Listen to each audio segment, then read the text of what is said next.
തേജസ് ന്യൂസിലേക്ക് സ്വാഗതം. 17ാമത് ലോക്സഭാ തെരഞ്ഞെടുപ്പിന്റെ കേരളത്തിലെ പരസ്യ പ്രചാരണത്തിനു ആവേശകരമായ കൊട്ടിക്കലാശത്തോടെ സമാപനം. ഇനി നിശബ്ദ പ്രചാരണത്തിന്റെ മണിക്കൂറുകളാണ്. വൈകിട്ട് 6 മണി വരെയായിരുന്നു പരസ്യ പ്രചാരണത്തിന് തെരഞ്ഞെടുപ്പ് കമ്മീഷൻ അനുമതി നൽകിയിരുന്നത്. സംസ്ഥാനത്ത് വ്യാപകമായി സംഘർഷമുണ്ടായെങ്കിലും നിയന്ത്രണ വിധേയമായിരുന്നു. കൊട്ടിക്കലാശത്തിനു നേരത്തെ നിശ്ചയിച്ചു നൽകിയ സ്ഥലപരിധി പാർട്ടി പ്രവർത്തകർ മറികടന്നതാണ് പലയിടത്തും സംഘർഷത്തിന് കാരണമായത്. വടകര വില്യാപ്പള്ളിയിൽ മുസ്ലിം ലീഗ് CPM പ്രവർത്തകർ തമ്മിൽ സംഘർഷമുണ്ടായതിനെ തുടർന്ന് പോലീസ് കണ്ണീർവാതകം പ്രയോഗിച്ചു. സംഘർഷാവസ്ഥ തുടരുന്നതിനാൽ വടകരയിൽ നിരോധനാജ്ഞ പ്രഖ്യാപിച്ചിട്ടുണ്ട്.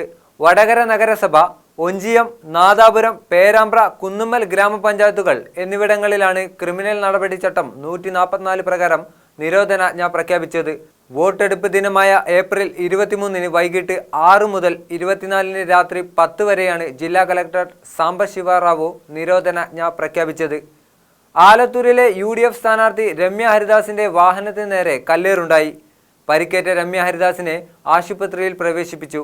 തിരുവല്ലയിൽ CPM BJP പ്രവർത്തകർ തമ്മിലുണ്ടായ കല്ലേറിൽ ഇരുവിഭാഗത്തിലും പെട്ട ഏതാനും പേർക്ക് പരിക്കേറ്റു. തിരുവനന്തപുരത്ത് ശശി തരൂരിന്റെ തിരഞ്ഞെടുപ്പ് പ്രചാരണാർത്ഥം AK ആന്റണിയുടെ റോഡ് ഷോ കൊച്ചുവേളിയിൽ തടഞ്ഞു. LDFന്റെ വാഹന പ്രചാരണ ജാഥ എതിരെ വന്നതോടെയാണ് റോഡ് ഷോ തടസ്സപ്പെട്ടത്. തുടർന്ന് പോലീസ് ഇടപെട്ട് രംഗം ശാന്തമാക്കി.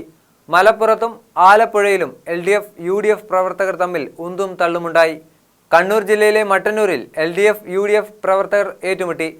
അക്രമികളെ പിന്തിരിപ്പിക്കാൻ പോലീസ് ഗ്രനേഡ് പ്രയോഗിച്ചു. 10ഓളം പേർക്ക് പരിക്കേറ്റു. കരുനാഗപ്പള്ളിയിൽ BJP CPM പ്രവർത്തകർ ഏറ്റുമുട്ടി. തൊടുപുഴയിലും നെടുങ്കണ്ടത്തും UDF LDF പ്രവർത്തകർ തമ്മിൽ കയ്യാങ്കളിയും ഉണ്ടായി.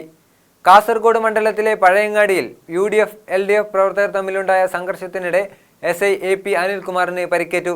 ഇരുഭാഗത്തു നിന്നും പരസ്പരം കല്ലേറുണ്ടായി. UDFന്റെ പ്രചാരണ വാഹനത്തിന്റെ ചില്ല് തകർന്നു.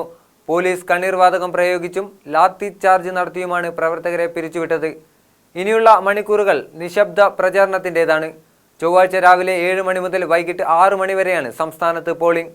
ഫലമറിയാൻ മെയ് 23 വരെ കാത്തിരിക്കണം. ന്യൂസ് ഡെസ്ക്, തേജസ് ന്യൂസ്.